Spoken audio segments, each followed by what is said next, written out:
everyone, this is Seeker from Team Liquid, and here with me today is Acer Scarlett. She is a player who needs absolutely no introductions. She is famous, she's talented, she's beautiful, she's a triple threat. That's what she is.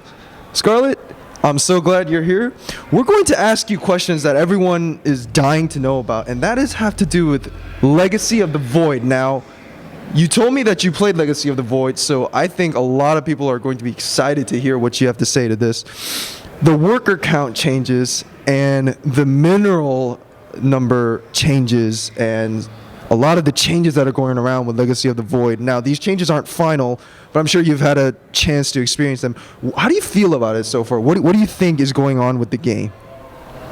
I'm actually really excited about the mineral changes and how many workers per base you have to mine with.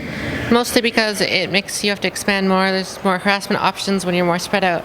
I think it'll make the game more exciting to play and to watch. However, starting with more workers, I'm not sure I do like that because it'll reduce the amount of viable builds. Like there's no proxy Reaper, there's no proxy 2 barracks, there's no proxy gateways, there's nothing like that you can do. Like you can't 11 gate in PvP. I know some people would like that, but I think it kind of removes some depth of the game because it'll be a lot easier to just play greedy at the start with no real way to get punished. I see. So do you think that these changes are going to be good in the long run, or do you think they're kind of bad? Do you think they're like taking a step back in the world of StarCraft 2? Yeah, as I said, I think the mineral changes and the amount of workers per base is a really good change, but I don't like how many workers you start with.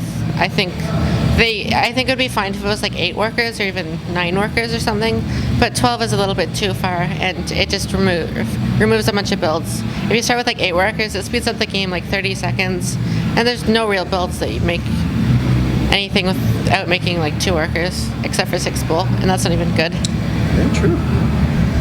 Of the 3 races, which race do you think is the strongest for Legacy of the Void? Which race do you think is the weakest?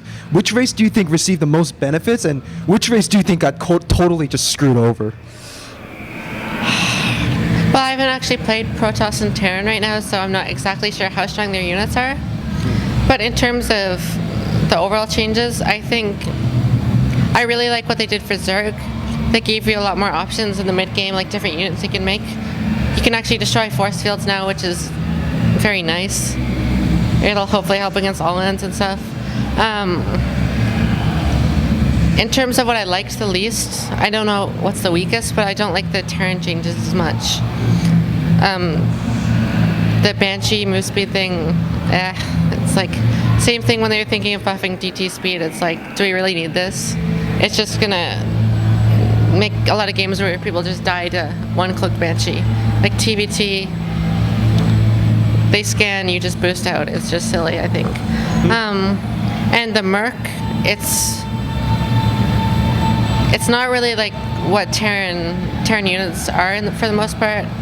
Like it's almost like a charge lot with AoE. It's more like a Protoss unit, I think. And I don't like how the new mech unit really works. I think it's kind of boring. It's like a Phoenix but on ground, and it doesn't have any abilities. I don't think so, at least. So you just right click and it slowly drives backwards and keeps shooting, and there's no micro potential at all. You don't even stop to fire. You just right click somewhere, and that's it. All right. This is the final question. If David Kim and the StarCraft 2 game designers were standing right in front of you, and you could give them advice or tell them things about Legacy of the Void that you would like to see, either the things they're doing now, the changes you want done, or something reverted back, what would you say to them? Well, I like the general direction like they're doing, especially they're trying out really big changes, which they didn't do in Heart of the Swarm. So I really like that, and I think they should definitely keep trying that, like throughout the beta and everything, and try and go for big changes, not just with a few new units like Heart of the Storm, but with some mechanics of the game itself, like the mineral patch changes and how many workers you start with. I think they should experiment a little more with changes like that.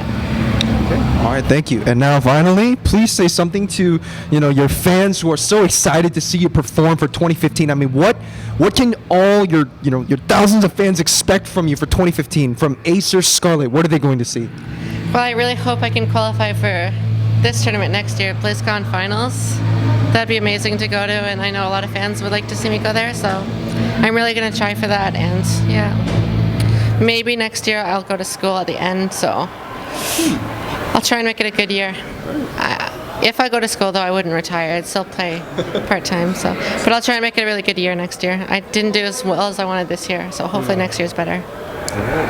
Well, you heard it from Scarlett herself. She's going to try to be in the 2015 WCS BlizzCon Grand Finals. And you know what?